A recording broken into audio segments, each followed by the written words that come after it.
Hey, welcome back to another video. In this one, I wanted to talk about why you shouldn't mod your Persona games on the Steam Deck. So first and foremost, I love my Steam Deck.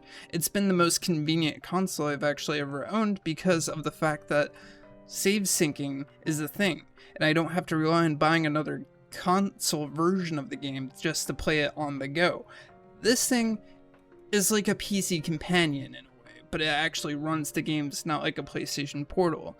But I'm not here to talk about all that. I just wanted to talk about why it's kind of a pain in the ass to essentially use the desktop mode for the Steam Deck. The Steam Deck is touted as a console that you can also use as a PC.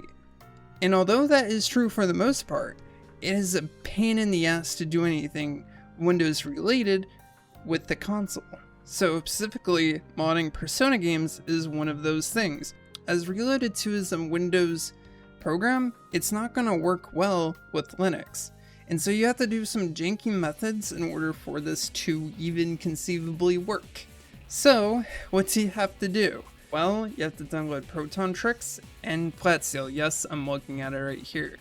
So essentially Proton Tricks is sort of like a Windows emulation, like kind of sandboxy thing, and it's not a sandbox. It force installs Windows distros to said program. So in this case, it would be a Persona game. Thus, you're force installing these distros to the game, and then use Flatseal to make sure that, you know, these files are shared, so on and so forth. But that does not guarantee at all that the program is going to work. And in my case, it would launch, freeze, and that is it. Some people have gotten it to work, which I'm really shocked that they've gotten it to work. I don't know if they run a Steam Deck OLED. I don't think it really makes a difference. I think they're all one-to-one, besides maybe the Steam Deck OLED having slightly faster memory from what I heard. So if people are actually getting it to work, they might have different hardware.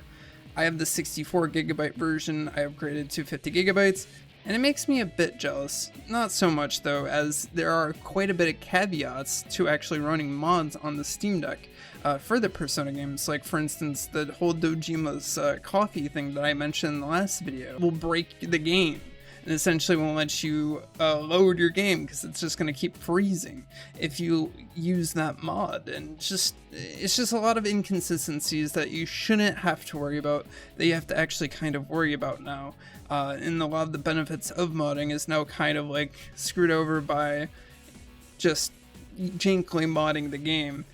Overall, I just don't recommend it, as I think it would be unsafe, especially if this is your first time playing, you know, the Persona games. And I think a big risk is the fact that you could lose all your save data if, you know, you end up corrupting the game somehow. Now, of course, luckily there's cloud data, but imagine you play all this time and then didn't get a chance to save that data to the cloud. Then you're essentially screwed. So I'm just kind of making this as a PSA to just not mod the Persona games, at least until Reloaded 2 maybe becomes, you know, a Linux application.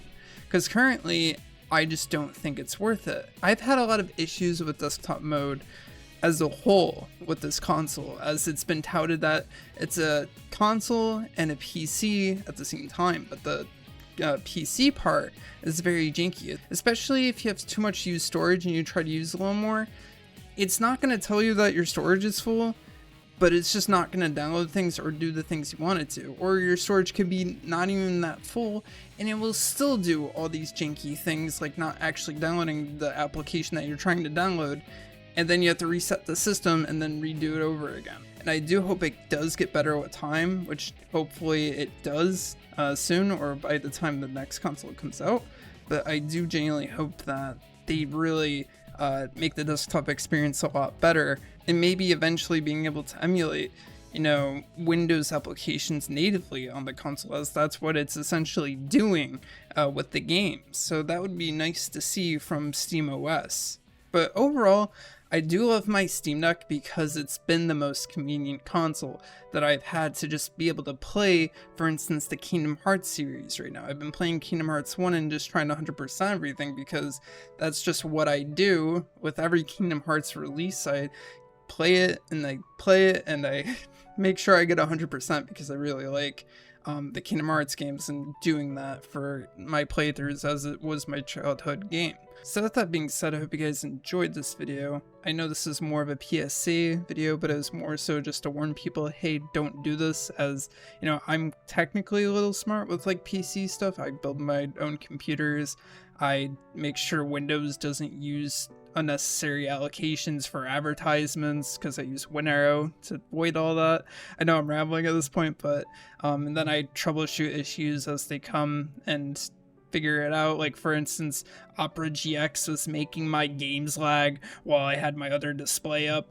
After I uninstalled it, my issue went away after reinstalling my drivers for like the 50th time trying to figure out what's going on here. But yeah, with that being said, I'll see you guys in the next one. Peace.